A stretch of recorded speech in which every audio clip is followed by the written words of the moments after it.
Right guys, this evening we're going to do about an hour's work before the light settles. It's only a problem at this time of the year. Working on cars becomes purely a weekend thing due to the darkness. I'm hoping to get the wheel off, the arch liner off, and try and get that power steering tensioner and whip both belts off, and maybe have a bit of a clean. We'll see how we get on. So the first thing, we do have a locking wheel nut key with the code, which is extremely rare on a car this age. Most of the time these are either binned or they haven't got the code, so you don't know. I did loosen that one before on the ground because you never use an impact gun with these, but these should whack straight out, and my impact gun should be powerful enough to... They're not as tight as what I first thought. I haven't loosened these. Oh, come on.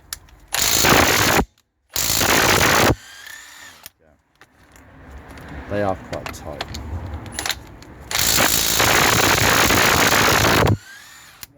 See, I haven't pre-loosened them, but I've only pre-loosened this one because I have known for these to actually shear when you use such high torque. I'm going to get these off, and no doubt the wheel is completely stuck on. It is not. Wow, that's come off. Okay, that disc is warm, but you know what? I've seen worse. That's not bad at all. That is what could be causing the noise. That's quite close. Oh god, yeah, I felt that. It's I've just made sure that that's not catching. All this is going to be done up. I'll probably do the sliders and check everything. Those pads look so meaty. Wow. Okay. Discs and pads may be something I don't need to do them for at least the next 12 months. These screws look relatively clean as well. They're a bit aluminiumized, but it looks clean. There's no bearing. The brakes are locked on. I'm not sure if it's because the other wheel is actually on the ground and the differential won't turn. I don't know. But anyway, I've just realised I don't need to take the arch liner off because it's here. Why would I need to take the arch liner off? Ooh, just found some scabbiness just around here. It's just this bit. We can treat this before it gets any worse. This is a seam.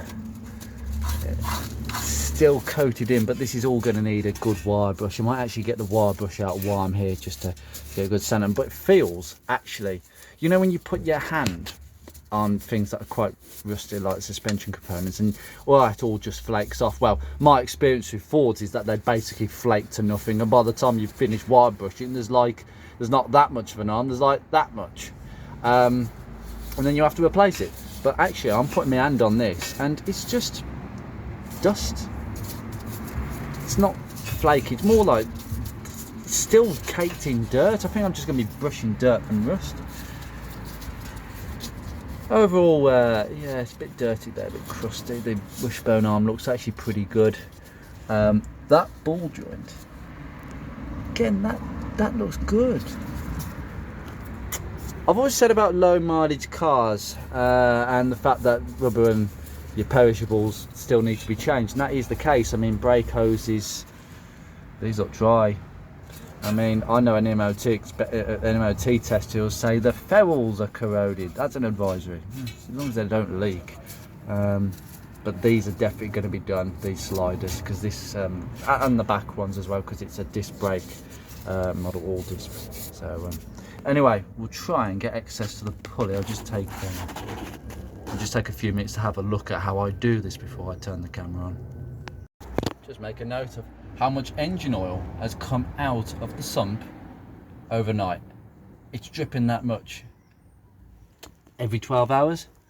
So, you know what, it's worth keeping it still dripping, and it will remain kept. Really, honestly, I don't think wiring should be really going along here. It's not the most appropriate place, but that's Rover for you, isn't it? Right, the tensioner's right here, and we're going to get that released by turning it clockwise. I can't do it on camera, and then we'll whip the belts off. Okay, so what we do, we get 30mm and just do that, and then you just whip the belt from around the crankshaft, pull it like that. See? Easy peasy. First impressions are of the power steering belt, which I was wrong. It is a ribbed belt. It isn't an old fan belt, but it's only 3 ribs, which is not a lot at all. But looking, there's a bit of dirt there, but there's hardly any wear at all. This is going to go back on. I'm just going to clean it gently with the appropriate products, and this is your power steering nugs. Just, there's nothing wrong with it. The power steering belt's 5 ribs. They're not expensive. I mean, bit of wear there, but there's nothing to suggest that with a little bit of a clean up that cannot be reused. I mean, I'm all for doing things properly, but at the end of the day, these belts are hardly difficult to remove if they need to be replaced. I don't need to change it. It's not like, you know, it's not like doing a head gasket and then putting the old timing belt back on. That's just stupid. So yeah, these are going to go back on. I suppose I've just got to clean some of this up and just get a good well brush down. I'm going to actually use the drill because it'd be a bit more penetrative, particularly on that, which is solid but just flaky. That's probably the most flakiest bit of the car I've seen so far, really. There's just very little to choose from. I mean, that ball joint is good. The bottom ball joint at the bottom is really good. This anti-roll bar bush, fine. These bushes look fine as well, that hold the bar onto the subframe. The subframe is actually quite small. CV boot, you clean it away, it's clean. No polished rubbers or that, really. Quite dry at the back of the engine. It's just a bit of oil here. I suspect that was the rocker cover, but we will confirm that. I'm going to do a bit of degrease and a bit of wire brushing, so yeah, I'll just crack on with this. Right, we got the big guns. Wow, not the big guns, that's the grinder. This is suitable for most, and it's done me a lot of work in the past.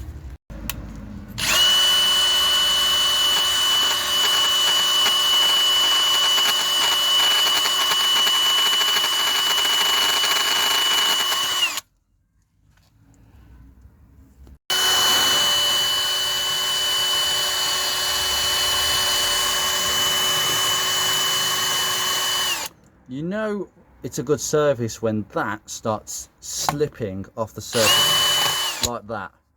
I'm not doing that with my hand. That's actually the brush, because when the surface is uneven, it will actually just cling at the ends.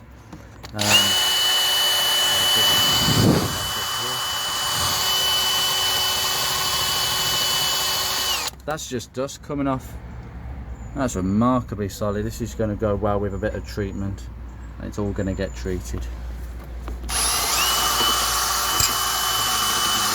I'll come back when I've done a bit more.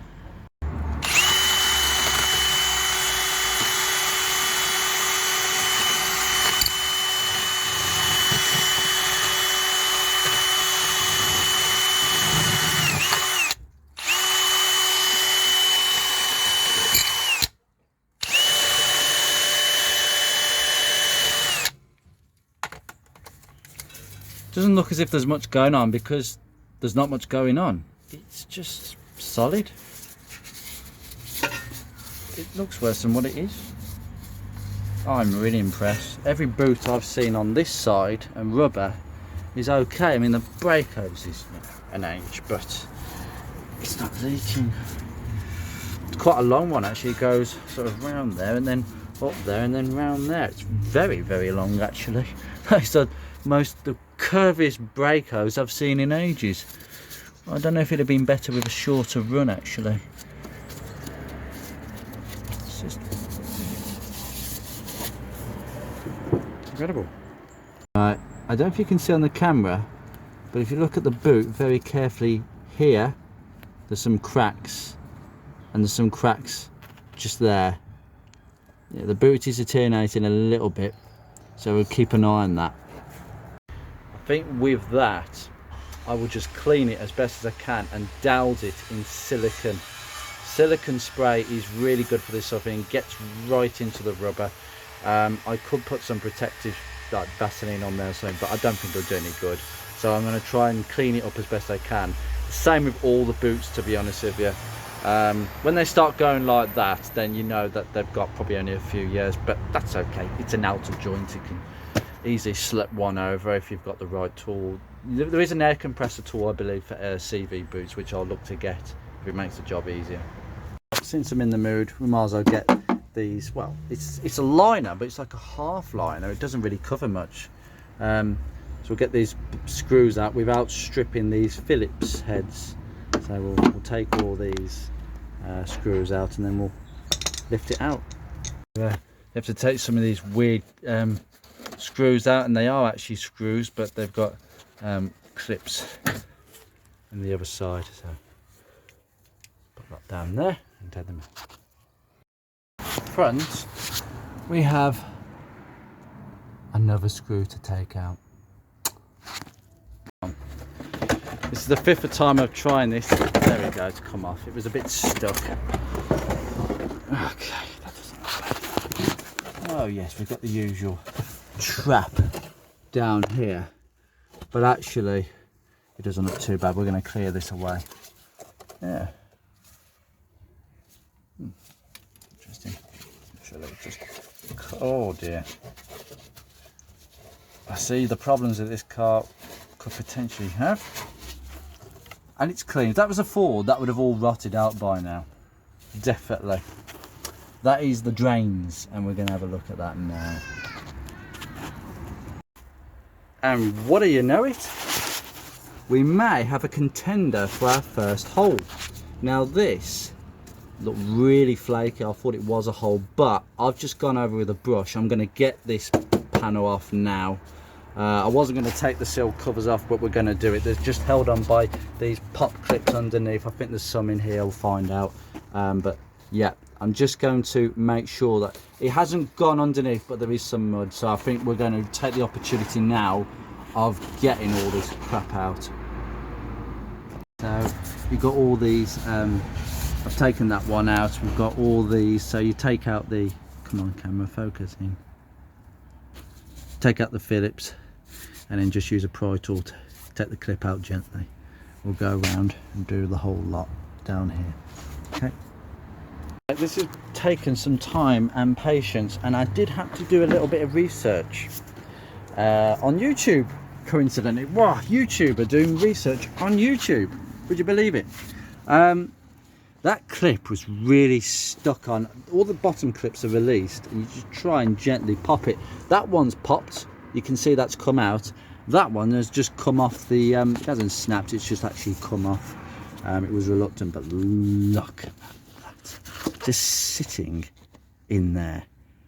I'm surprised I haven't got any seals left. Look at that. If we get this off, I'll be able to show you. I'm just going to gently pry each of these off and we'll whip it off. Grim. Yeah, some of them just half want to come out. I think the whole neighbourhood can hear that crack.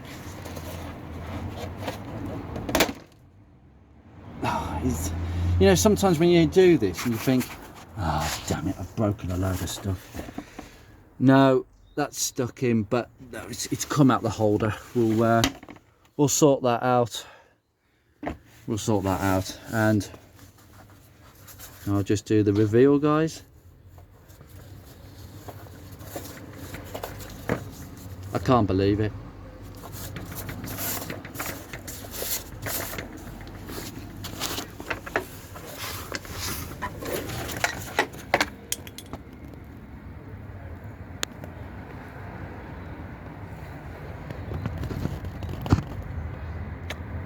I'm going to let you make the conclusions on this, guys, but I think mud seems to have preserved this car, not caused corrosion.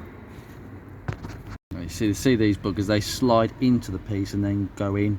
But don't worry, we're going to retrieve all these because they seem to have decided to come out. That's just ridiculous. Let's see what it's like at the front. See if I can actually. No, can't do it two hands. You know where you hear crack. Unfortunately, that is not a survivor today. Geronimo, off it comes. Put it on the floor very gently, Andrew. Let's do the clean sheet removal. You get the pleasure of this, guys. This is a facelifted Rover 45. Can you tell me when was the last time you saw one that has been covered in this sort of grime and it's like this? Well, don't speak too soon, Andrew.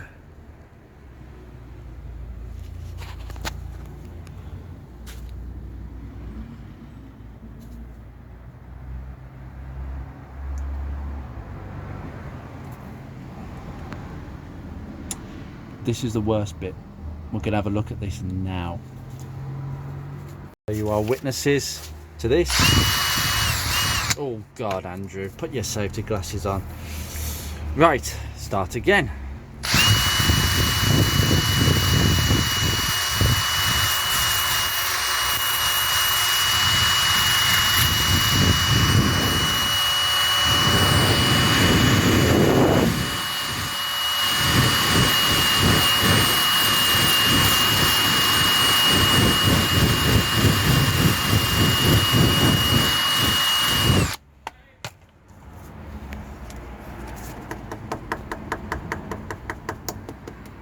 Right, I'm going to keep going for a few minutes. I'm going to turn the camera off.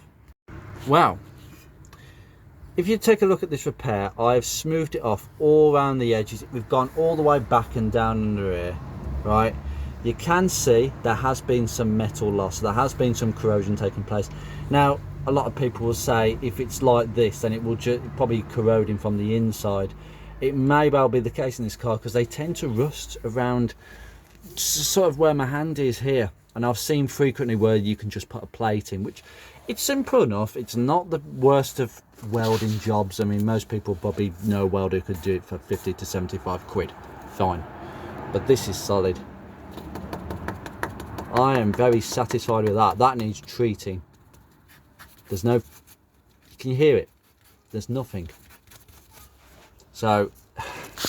we're going to sort this corner out. I think I've got to take this bolt out because there's a bit of mud underneath the bottom wing. But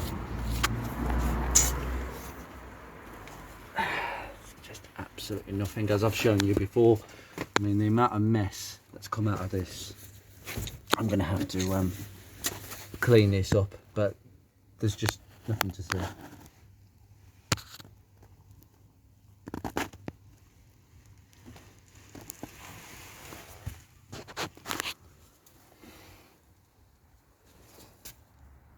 That's actually clean metal, you know.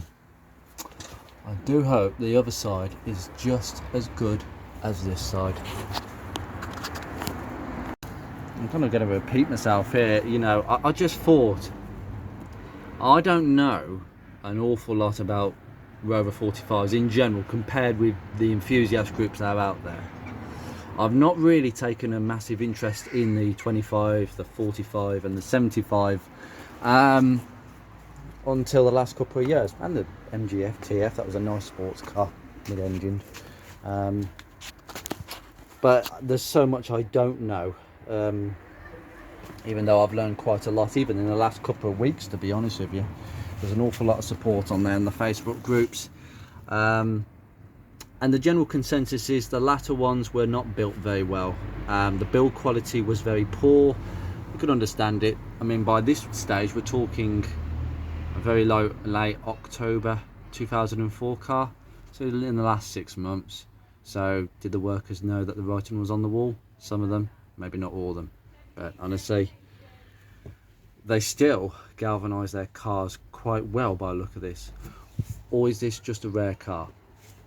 Let us know in the comments what your opinion is, because I'm sure some of you will have been around these cars way longer than me. But this is really good. This kind of sums up the rest of the car. I think I've hit a Well, I'm not going to say I've hit a gem because we've got to do the other side yet. Yeah, this job today was supposed to be about removing the tensioner, and now it's suddenly escalated because of that rust patch. I was a bit concerned, but no, my concerns have been laid to waste. Now we're just got to tidy up, and I think some hosing down is required.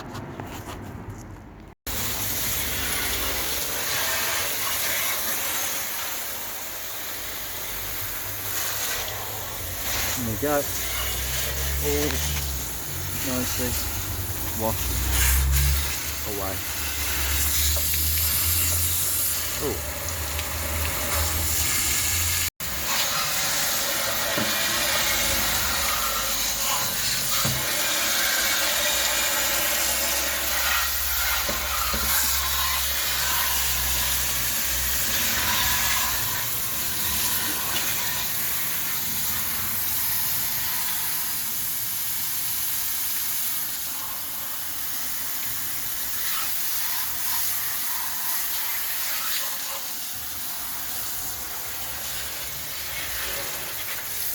I think that is us done for today.